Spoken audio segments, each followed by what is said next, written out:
परमार्थ की पगडंडी, रॉय के साथ रोचक कथाएं।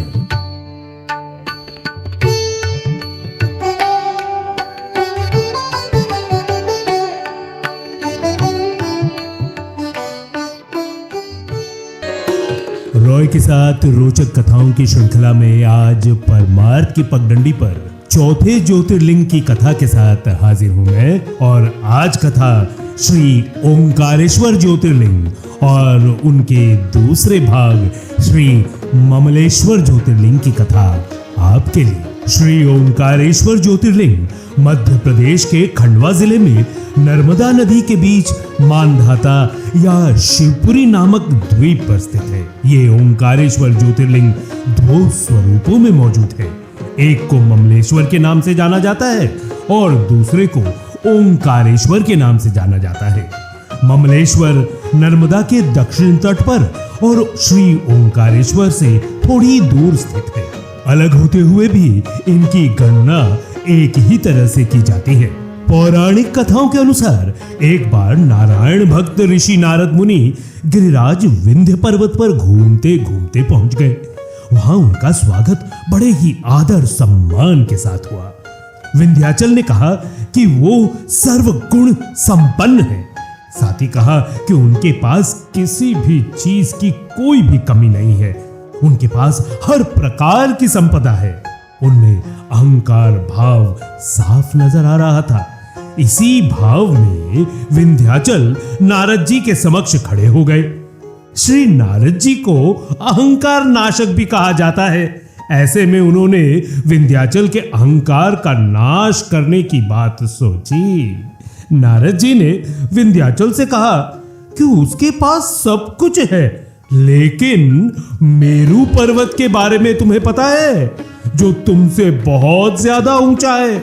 उस पर्वत के शिखर इतने ऊंचे हो गए हैं कि वो देवताओं के लोकों तक पहुंच चुके हैं। ऐसे में उन्हें लगता है कि वो इस शिखर तक कभी भी नहीं पहुंच पाएगा। विंध्याचल से ये सब कहकर नारद जी वहां से प्रस्थान कर गए। मुझे लगता है तुम्हारे शिखर वहां तक कभी नहीं पहुंच पाएंगे, ऐसा नारद जी कह के तो चले गए विंध्याचल जी से। लेकिन विंध्याचल ये सुनने के बाद बहुत दुख और पीड़ा में डूब गए। इस पछतावे में विंध्याचल ने फैसला किया कि वो शिवजी की आराधना करेंगे। उसने मिट्टी के शिवलिंग बनाए और वो भगवान शिव की कठोर तपस्या करने लगे। उसने कई महीनों तक भगवान शिव की आराधना की, उपासना की। शिव उसकी तपस्या से प्रसन्न हुए और उसे दर्शन दिए। शिव जी ने विंध्याचल को वरदान मांगने को कहा। उसने भगवान शिव से कहा कि अगर आप मेरी तपस्या से प्रसन्न हैं शंभो, तो मुझे कार्य की सिद्धि करने वाली अभिष्ट बुद्धि प्रदान करें। भगवान शिव ने विंध्य पर्वत के मांगे गए वरदान को पूर्ण किया। उसी समय देवतागण तथा कुछ ऋषिगण भी वहां पहुंच गए। इन सभी ने अनुरोध किया कि वो स्वयं ज्योतिर्लिंग के दो स्वरूपों में विभक्त होकर यहाँ विद्यमान हो जाए। इनके अनुरोध पर ही ज्योतिर्लिंग दो भागों में या दो स्वरूपों में विभक्त हुआ, जिसमें से एक प्रणवलिंग श्री ओंकारेश्वर और दूसरा पार्थिव लिंग श्री ममलेश्वर ज्योतिर्लिंग के नाम से प्रसिद्ध हुआ। एक अन्य पौराणिक कथा के अनुसार पुराने समय में श्री ओंकारेश्वर मंदिर वाली पहाड़ी पर एक मानधाता नाम के राजा ने तप किया था। इस पर्वत को मानधाता पर्वत भी कहते हैं। राजा के तप से भगवान शिव अत्यंत प्रसन्न हुए और यहाँ प्रकट हुए।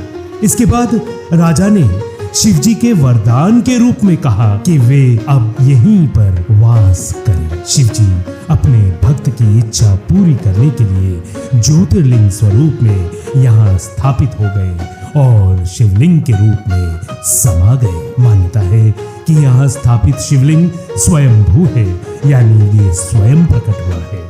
ओंकारेश्वर के साथ ही यहाँ के ममलेश्वर मंदिर में दर्शन पूजन करने की परंपरा है। यहाँ दर्शन पूजन करने से भक्तों को शिव जी की कृपा मिलती है और जीवन में चल रही समस्याएं हल हो जाती हैं, अटके काम शुरू हो जाते हैं और अशांत मन शांत हो जाता है।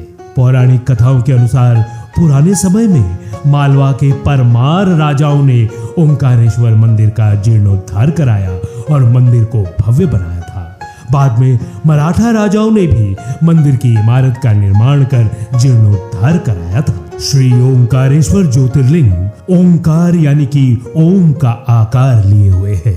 इसी वजह से इस ज्योतिर्लिंग को श्री ओंकारेश्वर नाम से पुकारा जाता है। शिव पुराण में श्री ओंकारेश्वर ज्योतिर्लिंग को परमेश्वर लिंग के नाम से भी जाना जाता है। ओंकारेश्वर ज्योतिर्लिंग को लेकर धार्मिक मान्यता है कि बाबा भोलेनाथ यहाँ रात्रि में शयन के लिए आते हैं। कहते हैं पृथ्वी पर ये एकमात्र ऐसा मंदिर है जहां शिव पार्वती रोज 64 पांसे खेलते हैं। रात्रि में शयन आरती के बाद यहाँ प्रतिदिन चौपड़ बिछाए जाते हैं और गर्भगृह बंद कर दिया जाता है। अगली सुबह ये पासे बिखरे हुए मिलते हैं। आश्चर्य की बात तो ये है कि जिस मंदिर के भीतर रात के समय परिंदा भी पर नहीं मार पाता, वहां हर दिन चौपड़ बिखरे पाए जाते हैं। मानधाता राजा के अलावा भी यहाँ कुबेर देव ने भी भगवान शिव को प्रसन्न करने के लिए अत्यंत कठोर तपस्या की थी। जैसा कि हमने आपको बताया कि ये तीर्थ नगरी ओंकार मानधाता के रूप में जानी जाने लगी। इसे शिवपुरी भी कहा जाने लगा। जिस ओंकार शब्द का उच्चारण सर्वप्रथम सृष्टिकर्ता विधाता के मुख से हुआ, वेद का पाठ इसके उच्चारण किए बिना नहीं होता है। इस ओंकार का भौतिक विग्रह ओंकार क्षेत्र है। इसमें 68 तीर्थ हैं। यहाँ 33 कोटि देवता परिवार सहित निवास करते हैं।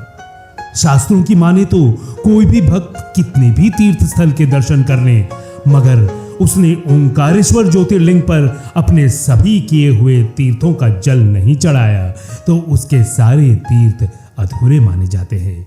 ओंकारेश्वर तीर्थ के साथ नर्मदा जी का भी विशेष महत्व है। शास्त्र मान्यता के अनुसार जमुना जी में 15 दिन का स्नान तथा गंगा जी में 7 दिन का स्नान जो फल प्रदान करता है, उतना पुण्य फल नर्मदा जी के दर्शन मात्र से ही प्राप्त हो जाता है।